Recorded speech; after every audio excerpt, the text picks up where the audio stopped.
everyone, I'm gonna up pot some of these plants today, and I just thought I'd talk about some of the decisions I make when I'm replanting and why I make them. So for example, tomatoes, I know that they like to be buried very deep and have a strong root system. If you guys didn't already know, all these little hairs down at the bottom are actually new roots that are trying to grow. So what I'm gonna do for my tomato is plant it in something that has a deep space. So like a red Solo cup. I'm gonna poke some holes at the bottom, call it a day. Versus something like kale, whose roots really only go 6 inches at most.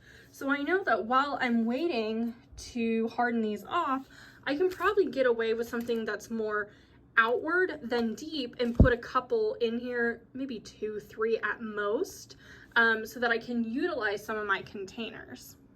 Another thing to consider is how long is it going to be in that next container. So for example, this corn, this green corn's looking great. We're starting to get roots at the bottom. I could up pot it to something like this. It's just another cell that I had from a previous year, but it's not that much deeper than what it currently is in. So if I up pot it to here, it is very likely that I will then have to pot it up yet again in something that's even deeper, like here, and then maybe keep going until I have the time to take it outside. So you want to be cautious. You don't want to go from here to here. That is too big of a jump for your plants right away. But you do want to make sure it's something reasonable for you.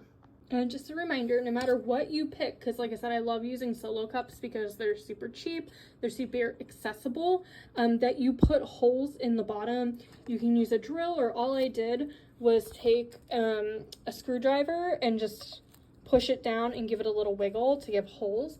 What that allows is for the excess water to drain out, or if you're bottom watering, for that water to come up to the root system so you don't end up with root rot. And then the final thing you want to consider when you're up potting is, do your plants need anything? So do I need to, there are 2 tomatoes in this little cell here. Do I need to thin them out? Do I need to split them up? Do they need nutrients? Do they need water? Do they need fertilizer? Or do I just maybe need to get them out of the sun for a little bit? I can see some of this corn is starting to fall. So this one needs support if it's going to even last. So just try and take into consideration a couple things when you're moving from your single cells into larger containers, but hopefully that was helpful, and I'll talk to you later. Bye.